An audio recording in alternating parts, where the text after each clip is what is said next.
Welcome to your doom. Shut it and get over here.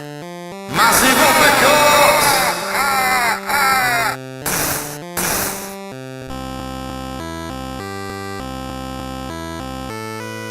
Hello and welcome to another edition of The Jab Jab Show. Now today I'm reviewing a documentary. The documentary it was requested a while back by a YouTuber called 20th Century Gaming. He requested that I do a review on The King of Kong, A Fistful of Quarters. Now, I've seen this film a bunch of times before and I don't mind revisiting it because I like it a lot. Plus, it covers the two things that I'm passionate about and focus on my channel, which is retro games and movies. Okay. And this also coincides. I've been thinking about little things I can do on my channel and so on. This coincides with one of my ideas was when movies and video games collide. They're colliding because they're both kind of related and whatever. So that kind of thing. Anyway, so that's what I'm gonna do. So the documentary is directed by Seth Gordon. It's kind of got a varied filmography out there. He's directed films such as Four Christmases, Horrible Bosses, Identity Thief, executive producer on Pixels, whatever you think about that film, and also he's the director of the upcoming Baywatch movie.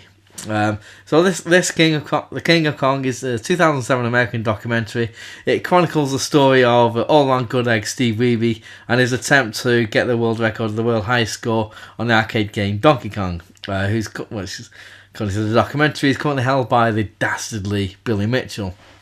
Now, just like to point out, the way I've just explained, the characters and so on is just one of the few fictionalizations of for this documentary that was done for entertainment purposes. So I'd just like to point out that's how they're kind of portrayed in this film. But I'll talk more on that later. The documentary employs a lot of talking head interviews and a lot of archive footage and a lot of footage they use for to make up the film, like the film story, if you will.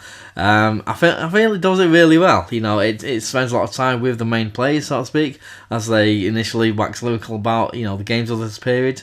I mean, it concentrates a lot on the 1982, the early 80s kind of like arcade scene, and also how difficult Donkey Kong actually is to play. I mean, I can attest I can't really do that well on it. I've recently uploaded a Kong, which is this one for the Spectrum, which is, I think it's an unofficial port, but I can't do very well on it. I can probably get to level 2, but these people can do a lot better. I don't really get into any spoilers here, but the big thing for me that I like about the documentary is the background of the people involved. For example, Steve Wiebe, we've been told he comes from an engineering background, so he understands arcade games have an algorithm to them, have a way of how things work, how things move and whatever. So I'm guessing there's a fair bit of randomness in certain machines and whatever, so there's that as well to kind of contend with. But in the main, there's a pattern to everything within the game and so on. So he understands that, and to see him with an asset sheet in front of on the screen, and he's plotting a way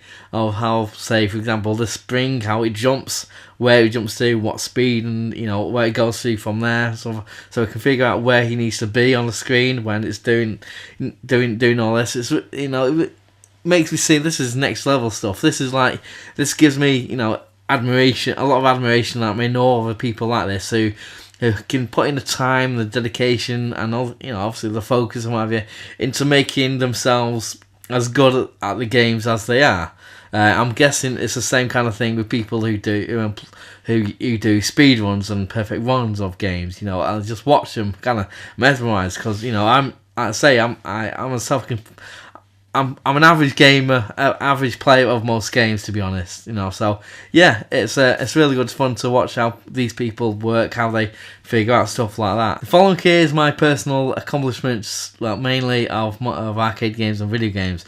That for me personally, I've completed Killer Instinct on the arcade, Streets of Rage 1 and 2 on the Mega Drive quite a lot of times. The third one's quite a bit harder. I've never completed it. Golden Axe, I've completed absolutely loads. I will go on about Golden Axe in a separate video and stuff because it's one of my favourites of all time.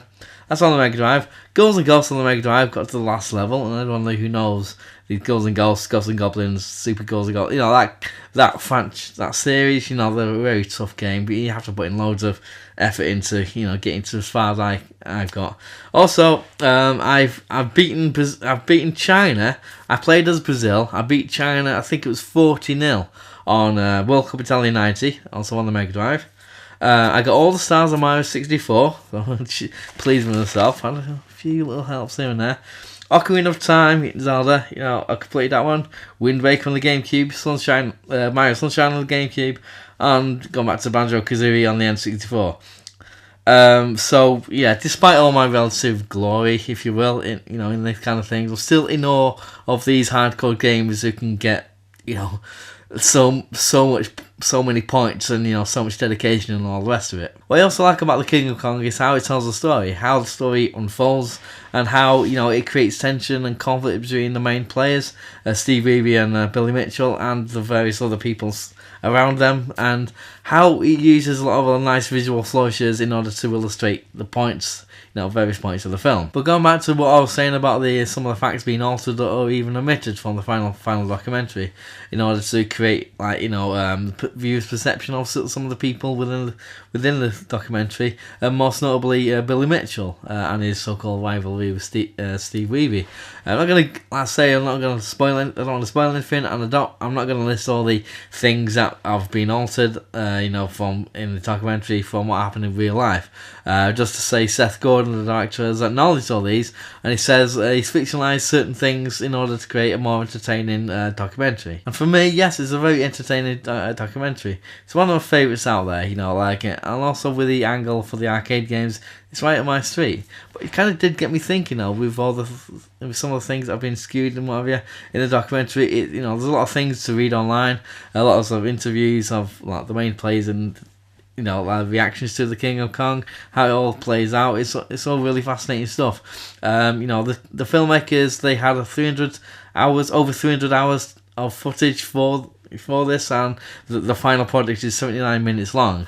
Also, apparently, the documentary is just going to be initially a one about competitive gaming in general, until they found the Donkey Kong angle that they finally went with. But what can't be denied, in my opinion, is this is a fascinating insight into this world, and how the dedication and focus of the players involved, and how they become as good as they are. Which, for example, to play Donkey Kong into the level they play, to get the scores they get. They play for 2.5 hours in a single sitting. Them's good concentration. So, what are your views on the King of Kong? Are you okay with not letting a few facts get in the way of a good story? For this documentary, or documentaries in general, I kind of liken it to, say, comparing it with so-called reality TV. I just like to say I've got zero interest in that kind of programming, to be honest.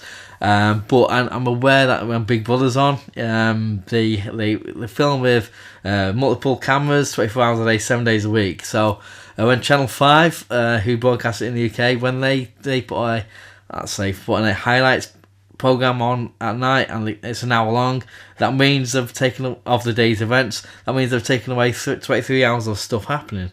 Now, it's not for me to say, well, nothing happens in Big Brother, but what I'm saying is they've emitted 23 hours, and this decision of what to leave in and what to take out is done by our director and editor and all these so-called creatives and whatever, to tell a story about certain people in the house, and how certain events are kind of manipulated and make people think certain things, and all the rest of it. It's entertainment, not for me personally, but it's branded as entertainment.